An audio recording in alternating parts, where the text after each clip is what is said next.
श्रीमन्नारायण नारायण नारायण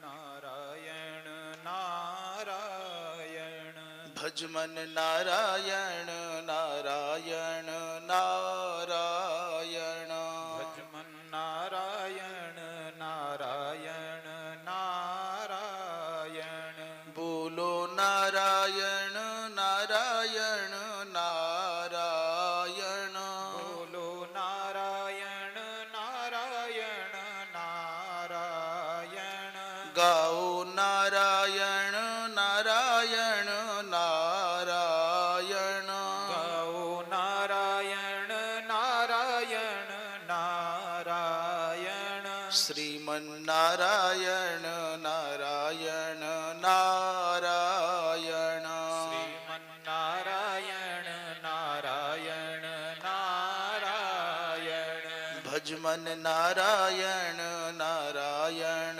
नारायण भजमन नारायण नारायण नारायण श्रीमन्नारायण नारायण नारायण श्रीमन्नारायण नारायण नारायण भजमन नारायण नारायण नारायण भजमन नारायण नारायण नारायण लक्ष्मी नारायण नारायण नारायण लक्ष्मी नारायण नारायण नारायण बद्री नारायण नारायण नारायण बद्री नारायण नारायण नारायण श्रीमन्नारायण नारायण नारायण श्रीमन्नारायण नारायण नारायण भजमन नारायण नारायण नारायण भजमन नारायण नारायण नारायण बोलिए वृंदावन बिहारी लाल की जय हो धर्म की जय हो अधर्म का नाश हो प्राणियों में सद्भावना हो विश्व का कल्याण हो गोहत्या बंद हो गौ माता की जय हो परम पूज्य धर्म सम्राट स्वामी श्री करपात्री जी महाराज की जय हो पूज्यपाद वीरव्रती श्री प्रबल जी महाराज की जय हो अपने अपने सदगुरुदेव भगवान की जय हो श्री वृंदावन बिहारी लाल की जय हो सियावर रामचंद्र भगवान की जय हो श्रीमद् भागवत भगवान की जय हो हर हर महादेव श्रीमद् भागवत महापुराण की मंगलमयी इस कथा के पावन मंच पर उपस्थित जगन्नाथ धाम से पधारे हुए परम श्रद्धेय श्री प्रणवानंद जी महाराज और उन्हीं के समीप आसीन हैं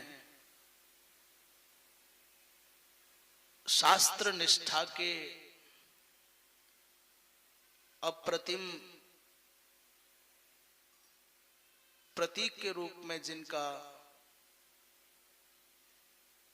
स्मरण प्रायः सनातन धर्मावलंबी समाज करता है, ऐसे हमारे प्रिय श्री भागवतानंद जी, अन्य सभी आचार्य वृंद, विद्वज्जन, टमकौरिया परिवार अर्थात हमारे भाई संतोष जी अग्रवाल, उनका समग्र परिवार, उनके सुयोग्य सद्गुणी सुपुत्र श्री विकास अग्रवाल जी, अपने सभी बंधु बांधवों के सहित, अपने मित्र वृंदों के सहित, मित्र वृंद के सहित इस पवित्रतम श्रीमद् भागवत की कथा का आयोजन बड़ी कुशलता और बड़ी दक्षता से एक पारिवारिक आयोजन के रूप में सबके सौहार्द और समन्वय के साथ संपन्न कर रहे हैं। मूलतः ये आयोजन तो है हमारी माता का जो एकादशी व्रत है, उस एकादशी व्रत का उद्यापन करना है।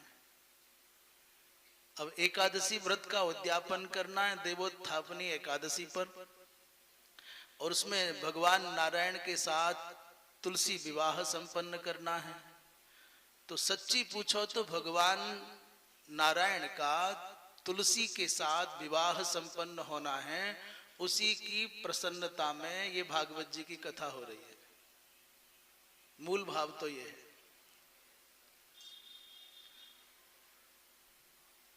झारखंड क्या समग्र पूर्वी भारत के लिए ये जो वर्तमान काल में दिव्याति दिव्य महापर्व चल रहा है भगवान सूर्य की उपासना का, जिसको छठ पर्व कहते हैं।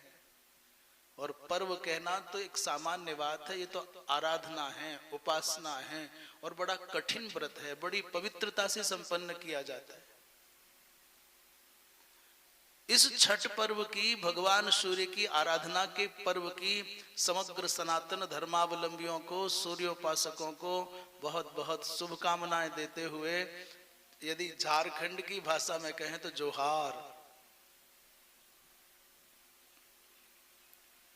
पूरे भारतवर्ष में नहीं, विश्व पटल में जहां कहीं भी, विश्व प्रपंच में जहां कहीं भी, जिस किसी भी परिस्थिति में सनातन धर्म को मानने वाले होंगे और उनका संबंध कदाचित बिहार से, बंगाल से और झारखंड से होगा, वो चाहे जहां होंगे, आज का दिन अर्थात ये 2 दिन 3 दिन का जो पर्व है उनके लिए अनूठा होगा। इसलिए जहां कहीं भी सनातन धर्मावलंबी हैं वहां तक हमारी शुभकामनाएं पहुंचे।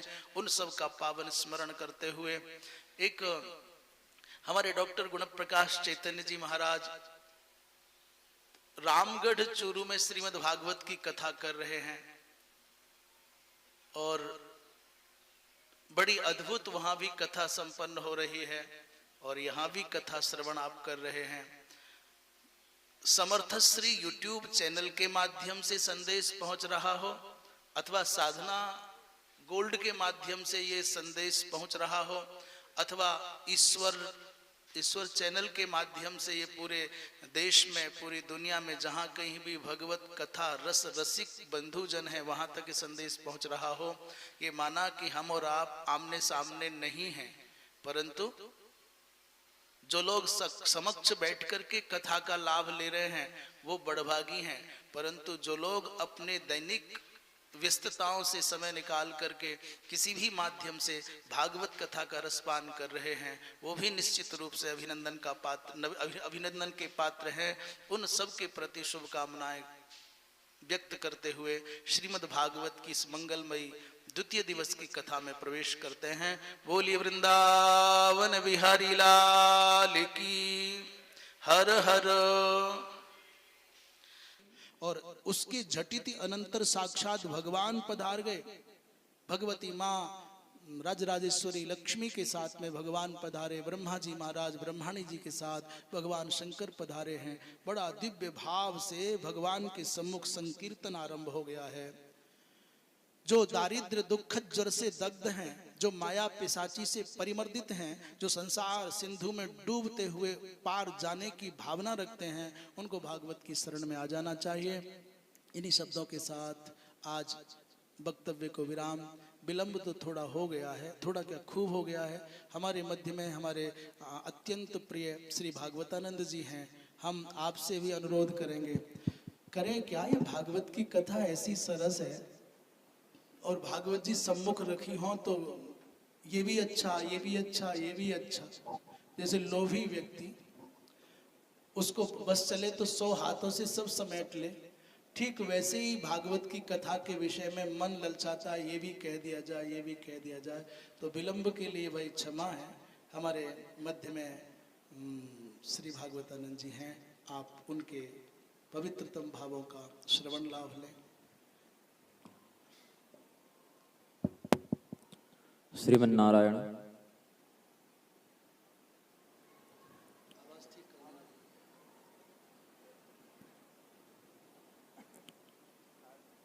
यं ब्रह्मा वरुणेन्द्ररुद्रमरुतस्तुन्वन्ति दिव्यैस्तवैर्वेदैः साङ्गपदप्रमोपनिषदैर्गायन्ति यं सामगाः ध्यानावस्थिततद्गतेन मनसा पश्यन्ति यं योगिनो यस्यान्तं न विदुःसुरासुरगणा देवाय तस्मै नमः। नमोऽस्तु ते व्यासविशालबुद्धे फुल्लारविन्दायतपत्रनेत्र येन त्वया भारततैलपूर्णः प्रज्वालितो ज्ञानमयः प्रदीपः।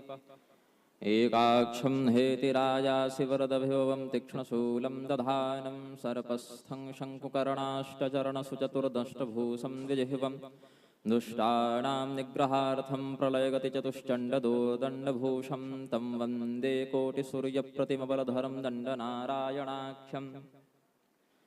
प्रेम से बोलिए आनंदकंद भगवान की। समुपस्थित व्यास मंचस्थ श्री स्वामी जी का अभिनंदन करते हुए, समस्त संत समाज का अभिनंदन करते हुए, समस्त श्रोताजनों के हितार्थ स्वमति के अनुसार आज की कथा श्रवण से संप्राप्त विवेक का प्रयोग करते हुए हम लघु शब्दों में अपने व्याख्यान का उपक्रम करेंगे। भगवान की जो दिव्य कथा का महात्म्य, विशेषकर कौशिकी संहिता एवं पद्म पुराण के वर्णन शैली को केंद्र में रखते हुए आप सब श्रवण कर रहे थे। एक ही वस्तु के तत्व के प्रभाव को लोग अलग अलग अनुभवों के माध्यम से जानते हैं और वर्णन करते हैं। भगवान श्री कृष्ण की जो लीलागत भौतिक उपस्थिति इस पृथ्वी पर रही, कंस ने उसका कुछ और अनुभव किया, वसुदेव जी ने कुछ और अनुभव किया, ऋषि महर्षियों ने कुछ और अनुभव किया, अर्जुन ने कुछ और अनुभव किया, कुंती देवी ने कुछ और अनुभव किया, शिशुपाल, दुर्योधन, कर्णादि ने कुछ और अनुभव किया। उसी प्रकार जैसे कोई हिरण घास चर रहा हो, आपको वह रमणीय दिखेगा, सिंह को भोज्य के रूप में दिखेगा। अलग अलग व्यक्ति अपने स्वार्थ, परमार्थ, विवेक या मोह के आधार पर एक ही तत्व का अलग अलग अनुभव करता है, तद्वत वर्णन करता है। श्रीमद् भागवत की कथा भगवान नारायण ने ब्रह्मदेव को 4 श्लोकों में बता दी, वो समझ गए। वहां से वह परंपरा आगे बढ़ी, वेदव्यास जी तक 4 श्लोकों तक ही वह परंपरा आई। उसके बाद उसका विस्तार करके भगवान वेदव्यास जी ने 18,000 श्लोकों का कर दिया। राजा परीक्षित उस विस्तृत दृष्टांतमय प्रारूप के माध्यम से श्रीमद् भागवत का अनुभव कर सके। उनके परवर्ती आचार्यों ने उन वृत्तांतों पर अपनी अपनी टीकाएं की, आचार्यों ने अपनी शिष्य परंपरा के माध्यम से उस ज्ञान का विस्तार किया, प्रवर्धन किया। तो जिसको समझना है वह पंक्ति मात्र में भी समझ सकता है, और जो समझने की क्षमता नहीं रखता है वह जीवन में सहस्रों कथाओं का वाचन करके भी और श्रवण करके भी उसको नहीं समझ सकता है। भगवान के कई ऐसे भक्तों का वर्णन शास्त्रों में मिलता है जो प्रत्यक्ष रूप से भगवान से कभी मिले नहीं, लेकिन प्रथम मुलाकात में ही उनको ब्रह्म संसिद्धि हो गई, उस चिदानंद का उन्होंने अनुभव कर लिया। और बहुत से ऐसे व्यक्तित्वों का भी उल्लेख मिलता है जो भगवान के साथ सुदीर्घ काल तक प्रत्यक्ष निवास करने के बाद भी उनके परब्रह्म स्वरूप को तत्वतः नहीं समझ सके, अपितु अनभिज्ञ ही रह गए। देवर्षि नारद स्वयं भगवान के ज्ञानावतार हैं, और कोई जैसे आजकल सीरियल इत्यादि में टीआरपी चक्कर में उनको विदूषक के प्रकार से दिखा दिया जाता है। ऐसा नहीं।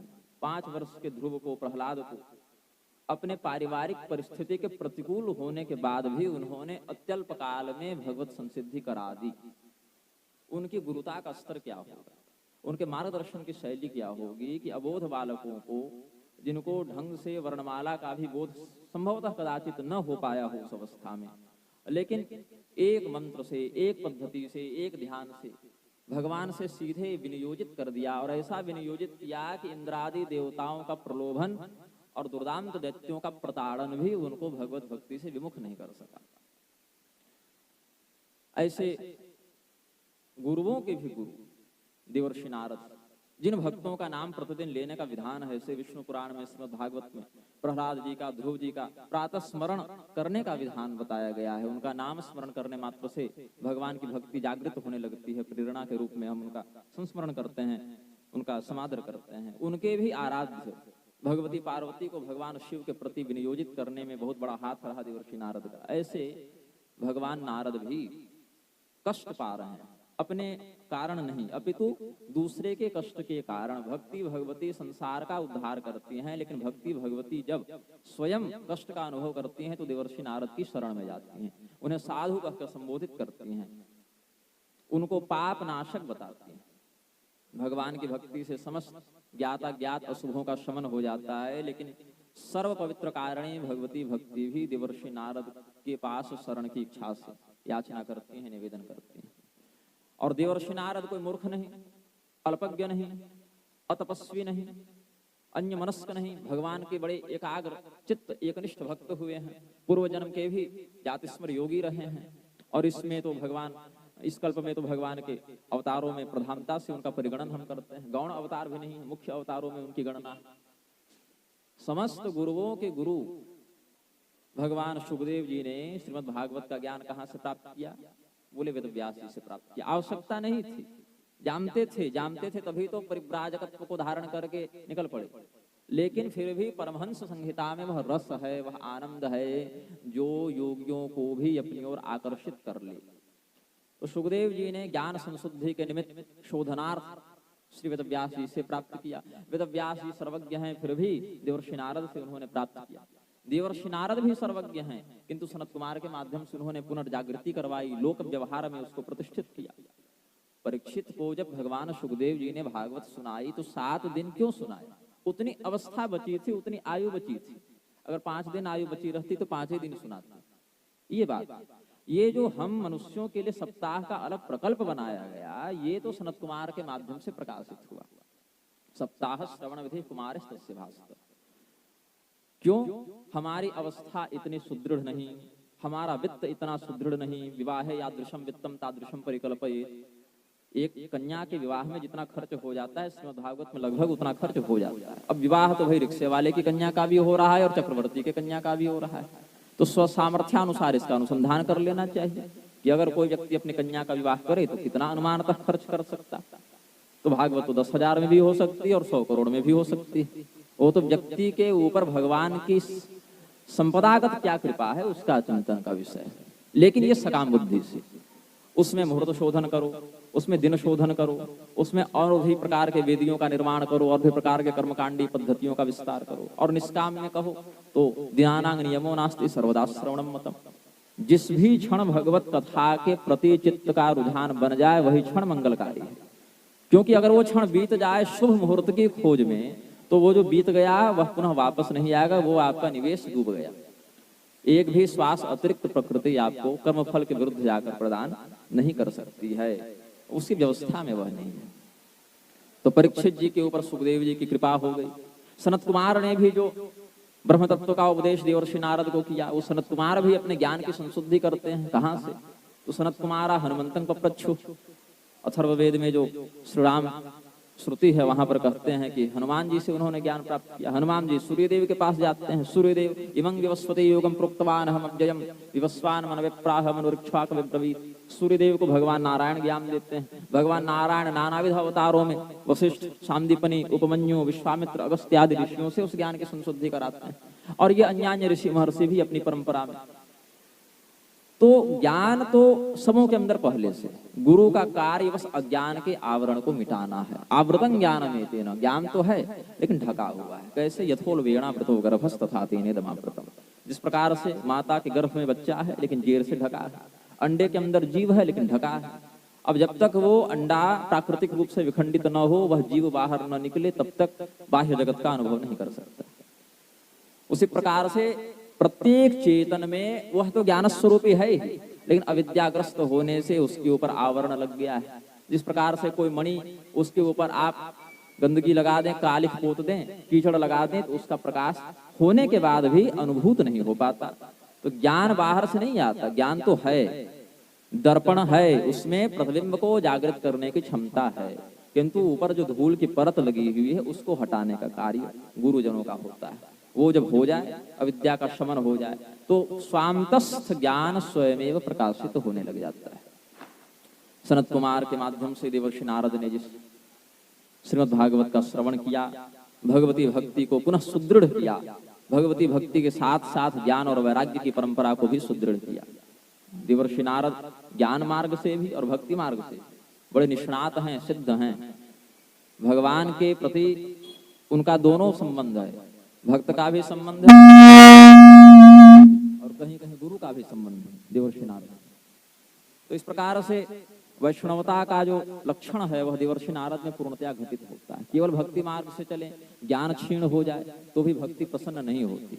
ज्ञान को क्षीण देखकर, पीड़ित देखकर वह कष्ट प्राप्त करती रहती है। और केवल ज्ञान ही पुष्ट हो जाए और भगवान की भक्ति ही जागृत न हो पाए तो वह ज्ञान भी निष्फल माना जाएगा, क्योंकि जो भगवान की भक्ति रूपी परम श्रेय है उसको प्रदान करने में वह समर्थ नहीं हो पा रहा है। पद्म पुराण में तो बहुत सुंदर सुंदर परिभाषाएं हैं।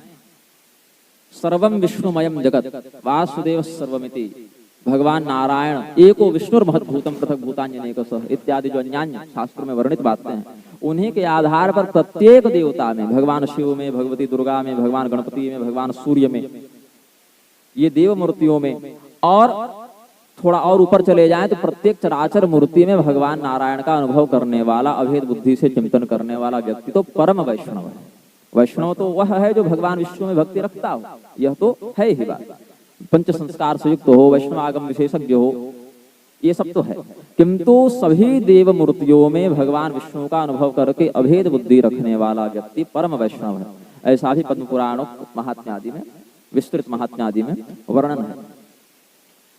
साथ ही विरक्त महर्षि दुर्वासा भरपेट भोजन करने के बाद भी प्रतिज्ञा करते हैं, गोपाल तापनी श्रुति के अनुसार या गर्ग संहिता इत्यादि के अनुसार, कि हमने जीवन में दुर्वा के रस को छोड़कर कुछ भी न खाया पिया हो तो उफनती हुई यमुना जी भी शांत हो जाए, गोपियों को मार्ग मिल जाए। संपूर्ण भोजन को उदरस्त करने के बाद ये प्रतिज्ञा करना कितना बड़ा असत्य भाषण है। 56 भोग खा लिए और प्रतिज्ञा कर रहे हैं कि हमने जीवन में दुर्वा रस के अलावा कुछ न पिया हो। क्यों? क्योंकि कर्म शरीर ने किया, हमने नहीं किया। जिस प्रकार से आप स्वप्न देख रहे हो, सपने में बारिश हो जाए, बाढ़ आ जाए, आप उसमें डूब जाए तो आपका यहाँ शरीर, यहाँ वस्त्र गीला नहीं हो जाता। स्वप्न में एक्सीडेंट हो जाए, हाथ कट जाए तो यहाँ पर वह हाथ नहीं कट जाता। उसी प्रकार से जो व्यक्ति ब्रह्मनिष्ठ हो जाता है, जिसकी बुद्धि में अहंकर्तृत्व की भावना समाप्त हो जाती है, जो व्यक्ति यह समझता है कि देहगत क्रियाएं इंद्रिय का विषय है, अंगों का विषय है और चेतना का उस पर कोई रागगत संबंध स्थापित नहीं होता, आरोपित नहीं होता, वह व्यक्ति क्या है? यस्य नाहंकृतो भावो बुद्धिर् यस्य न लिप्यते हत्वा पिश इमान लोका न हन्ति न निबध्यते। पूरे संसार का भी वध कर दो अर्जुन तो तुम्हें हत्या का पाप नहीं लगेगा। यह भगवान ने अनुशासन मार्गदर्शित किया है। तो विरक्त बुद्धि का आश्रय लेकर, श्रोताओं के तो कई प्रकार हैं, उष्ट है, वृक है, अलग अलग प्रकार हैं श्रोताओं के। कुछ श्रोता सुनते हैं लेकिन बीच बीच में बात करने लगते हैं, गप करने लगते हैं, न स्वयं सुनेंगे न पड़ोसी को सुनने देंगे, ऐसे भी श्रोता होते हैं। कुछ श्रोता ऐसे होते हैं जो सुनते तो बड़े ध्यान से हैं लेकिन उनका ध्यान बस दरवाजे तक रहता है, वो बाहर निकल के फिर सिलेक्ट ऑल प्लस डिलीट, तो उनको स्थायित्व प्राप्त नहीं होता। और कुछ श्रोता ऐसे होते हैं जो सुनते हैं, चिंतन करते हैं, समयानुसार उसका जैसी परिस्थिति बने वैसे आचरण का प्रयास करते हैं। और कुछ तो इतने निर्लज्ज होते हैं कि सुनने के बीच में ही खड़े होकर रोक टोक करने लगेंगे कि आप ये कैसे कह दिए, वैसे कैसे कर दिए। हाँ, हो सकता है कुछ बातें समझ में न आए अपने प्रज्ञा के अनुसार, तो उचित विधि से समयानुसार उसका शोधन करना चाहिए, लेकिन उसकी विधि है। तद्विधि प्रणिपातेन परिप्रश्नेन सेवया उपदेक्षम तिते ज्ञानम ज्ञानेन तत्त्वदर्शिनः। जानो, लेकिन कैसे जानो? शरणागति भाव से जानो, सेवा भाव से जानो, विधि पूर्वक प्रश्न करके जानो। उपहास करने के लिए, मजाक उड़ाने के लिए, परीक्षण करने के लिए अगर कोई प्रश्न करे तो भगवान शिव के समान भी अगर आप ज्ञानी हो, या व्यासपीठ पर भगवान शंकर स्वयं जो वैष्णवों में सर्वश्रेष्ठ हैं, ऐसे भगवान शंकर स्वयं भी व्याख्यान करें तो उनको भी कहा गया कि आप ऐसे असभ्य व्यक्ति के प्रश्न का उत्तर न दें। क्षुद्र पाखंड धूर्तेषु श्रद्धाहीनोपहासके ज्ञानम न तच्छतामेति यदि शंभु स्वयं वदेत्। भगवान शिव भी यदि किसी उपहासक को अपात्र को ज्ञान देना चाहे और दे भी दें तो जैसे फूटे हुए घड़े में जल टिकता नहीं, वैसे उस कुपात्र के पास वह ज्ञान स्थायित्व को धारण नहीं करता। इसीलिए सत्पात्र बने। भगवान की कथा जो देव दुर्लभा है, देवताओं को क्यों भगा दिया? तगड़े यजमान थे ना, अमृत से बड़ी दक्षिणा क्या होती? लेकिन अभक्तांश्च विज्ञाय न ददौ स कथामृतम, योग्यता नहीं थी, विनिमय नहीं किया जा सकता है, अभक्त थे, भक्ति नहीं थी, इसीलिए भेज दिया गया। वही जब सनत कुमार कथा सुनाने लगे तब इंद्र आए तो कथा मिली कि नहीं मिली, लेकिन अमृत लेकर नहीं आए, मृदंग लेकर आए, कीर्तन करने के लिए आए, भगवान की कथा में सेवा निवेदित करने आए, व्यापार करने नहीं आए, तो मिल गई। तो देवताओं को भी अगर अभक्ति की विकृति प्राप्त हो जाए तो कथा नहीं मिलती, और देवता भी अगर भक्त बनकर आए तो उनका भी स्वागत है, वो भी कथा सुने, वो भी आनंदित हो। तो आसुरी संपदा का परित्याग करके, असुर भी यज्ञ करते हैं, मेघनाद भी यज्ञ करता था ना, रावण भी तपस्या करता था, इनकी तपस्या से क्या हुआ ना, इन्हीं का कल्याण हुआ ना, इनके अनुयायियों का कल्याण हुआ। तो यक्षे दास्यामि मोदिष्य इत्यज्ञान विमोहिता, मैं यज्ञ करूंगा, दान करूंगा, तपस्या करूंगा, ये अज्ञान से मोहित हो जाते हैं लोग। अब यज्ञ करना, दान करना अज्ञान कैसे हो गया? अगर उसमें राग बुद्धि, दंभ बुद्धि हो जाए तो अज्ञान है। यैर लोभाद् विहितो अन्नदान रहितो यज्ञस्य गर्वं जनैस्तेषा मंतक रूपिणी मरि भयानर्थ प्रदात्री रुषा।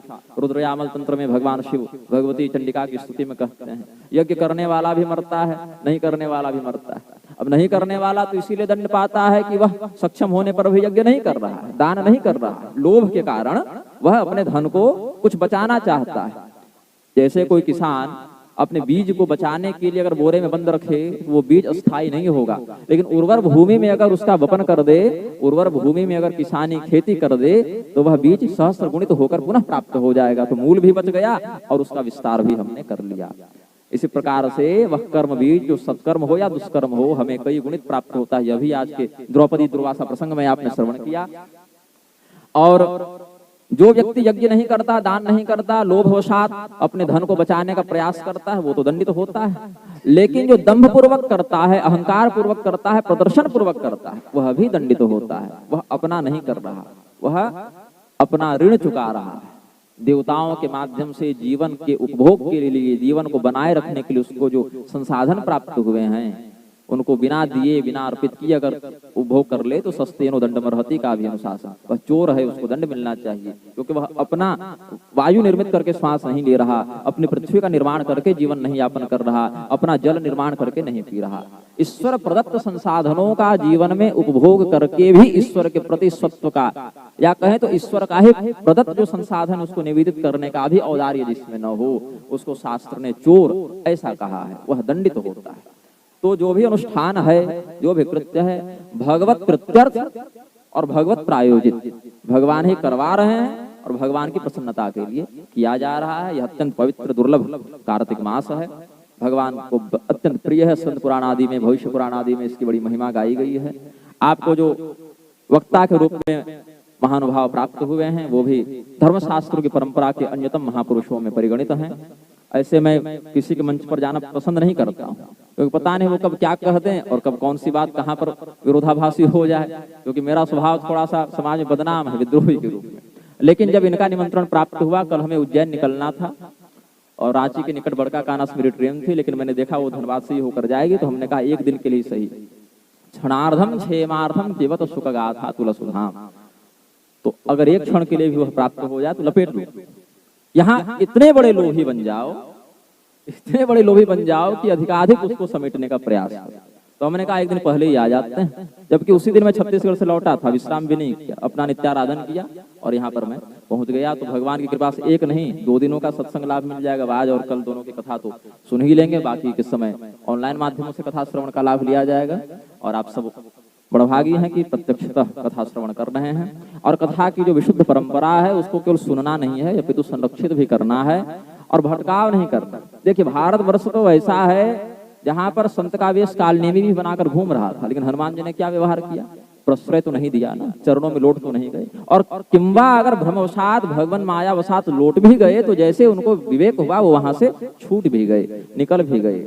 तो गुरु कोई भी हो सकता है, शास्त्र सम्मत सदगुरु बड़े सीमित होते हैं, तो शास्त्र सम्मत वचनों का प्रसारण करने वाले, आचरण करने वाले, उपदेश करने कराने वाले आचार्यों की सन्निधि का आपको सदैव लाभ मिलता रहे, ऐसी हम मंगल कामना करते हैं।